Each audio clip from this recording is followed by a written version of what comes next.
विदेश आसुथिबा fake call द्वारा लोक माने हैरान हेउछन्ति। टेलीकॉम यूजर को ठकई करबा लक्ष्य एभली कॉल आसिथाए।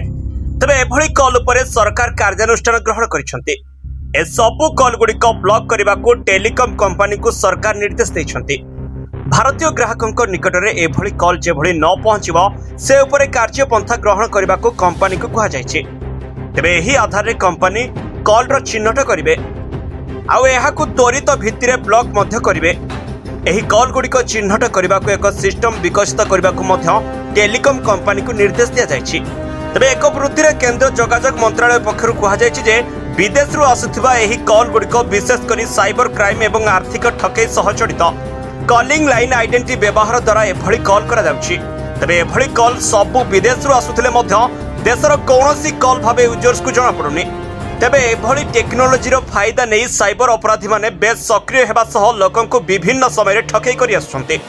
बहु कोटी टंकार साइबर अपराध सामना को आछुछि। तबे एमिति कि एमाने अकाउंट को पछि देउछन्ते।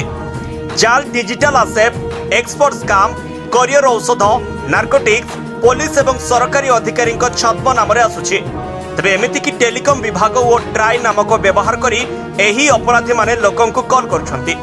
मोबाइल नंबर काटी देबा को लोकन को धमक देउछन्ति। आ भारतीय लैंडलाइन रो एभली कॉल आसुथिले एहाकु ब्लॉक करबा को पूर्वरु टेलीकॉम कंपनी को केंद्र सरकार निर्देश दैछन्ति। तबे एबे विदेशरु आसुथिबा एभली कॉल उपरे कार्यानुष्ठान नेबा को कहा जायछि। टेलीकॉम यूजर्स को निरापत्ता एवं सुरक्षा को नजर रे रखी टेलीकॉम विभाग पक्षरु विभिन्न पदक्षेप ग्रहण करा जाउछि। तबे ए दिगरे संचार साथी पोर्टल मध्य आछि। आउ सरकार पदक्षेप पर मध्य साइबर अपराधी माने बेस सक्रिय होई पड़िछन्ति। संदिग्ध कॉल गुडिक संचार साथी पोर्टल थिबा चांस को सुविधा द्वारा रिपोर्ट मागिबा को सरकार कहिसन्ति। तबे सही बड़ी ठकई करबा लागि ठक माने नुआ उपाय भाबे डिजिटल गृहबंदी को व्यवहार करछन्ति।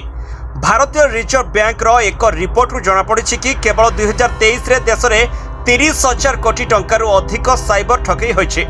आ डिजिटल गृहबंदीर नकली थाना और सरकारी कार्यालय प्रतिष्ठा करबा एवं ईडी ऑफिसर भली पोशाक परिधान आदि विभिन्न उपाय अवलंबन करा जाउछि। तबे गत 10 वर्ष रे 56,017 साइबर ठकई सूचित करा जायछि।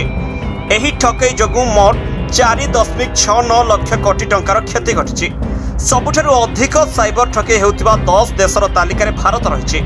सर्वाधिक मामला रूस रे रहितिबा बेले एहा तळकु यूक्रेन चीन अमेरिका नाइजेरिया रोमानिया उत्तर कोरिया ब्रिटेन ब्राजिल और भारत रहिछन्ति। ब्यूरो रिपोर्ट खबर टुडे।